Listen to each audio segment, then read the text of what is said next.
That was a tangent. And yeah, I know, right? And this ties into the financial crisis of 2008, which was spearheaded by shorting the oh god, what are they called? What kind of mortgage was that again? I'm drawing a blank. Oh, that's driving me nuts. What is? Oh, staring at your face. um, Oh god, what kind of mortgage? I know this. FHA. No. The You talking about the ones who crashed? yeah. I didn't. The shitty mortgages, the ones that they were giving mortgages to people that really shouldn't have been lent money at all. FHA's one. Well, FHA is a government program. Well, actually, yeah, you have to have a credit score, blah blah. Blah. Anyway, yeah, and actually, FHA restrictions went way up. Like qualification went way up after '08. Oh yeah. Shit. I don't know. What the hell are they? Subprime mortgages. Never heard of it.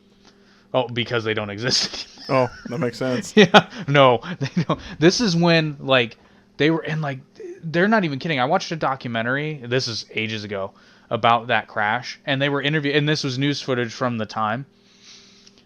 I think the one that stuck out to me the most was a stripper in Vegas owned 5 houses.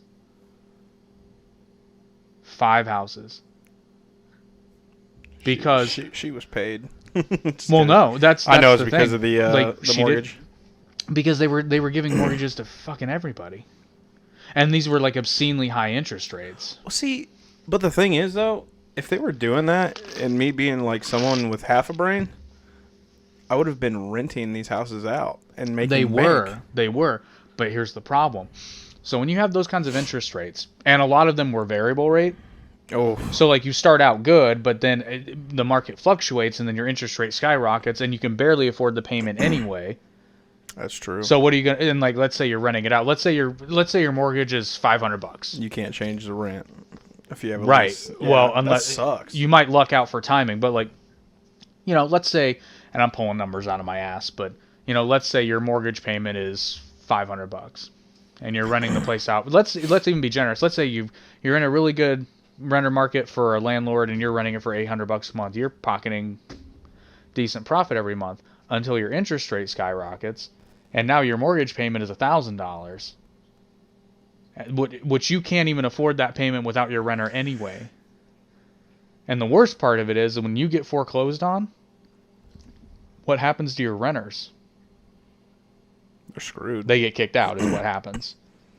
Yeah, that's not. They good. might luck out and the new owner just keeps them, but that usually didn't happen. No, of course not. Yeah, so it was just, but basically that whole thing was spearheaded by some guy who I forget his name. Basically one guy was first, but there were basically 3 groups of people at 3 different banks.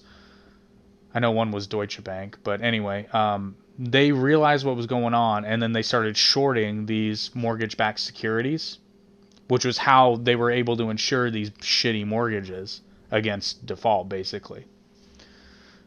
Because when the mortgage defaulted, they just sold off the debt, and it was bought for pennies on the dollar, and then everybody was happy. So they couldn't come up with enough of these mortgages because these were popular to buy. And I still don't fully understand how and why. This is where a professional investor could help me, like a professional accountant. Anyone watching?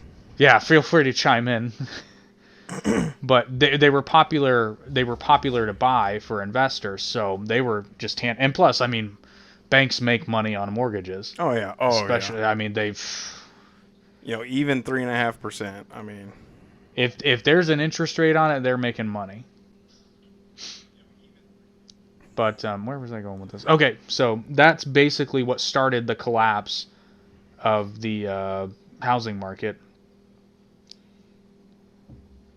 So they were basically shorting these mortgage-backed securities that were majority subprime mortgages. But so basically what happens in layman's terms when you're shorting a stock, you hear people say betting against it a lot, and I never understood what that meant because I didn't know you could borrow stocks. Because to me I didn't either.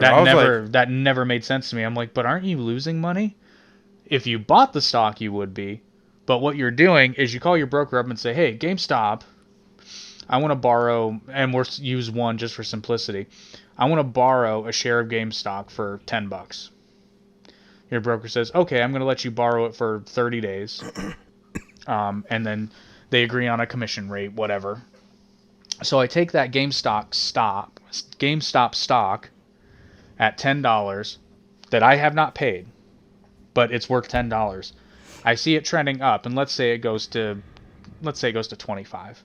I'm going to sell that stock at 25, but I'm betting on the value of that stock going down in the near future. So when it does go down, let's say it goes from 25 to 5, I'm going to buy that stock at $5 after I sold it at 25. And let's say I owe my broker the original $10. So I've borrowed for 10, sold at 25. You made $5 bought at 5. Oh wow. Yeah. So I made $25. I had to buy it at 5, so I'm out $5. I have to give my broker 10. So I made $10 profit investing none of my own money. That's not fair. Well, it is and it isn't. Well, I mean, yeah, because the thing is, they're taking a risk too. Because if it doesn't pan out the way they want, they either, like you said, they either sell. So what's happening now is, let's say the same scenario. I sold that GameStop stock at $25, expecting it to go down, but then it goes up to 50.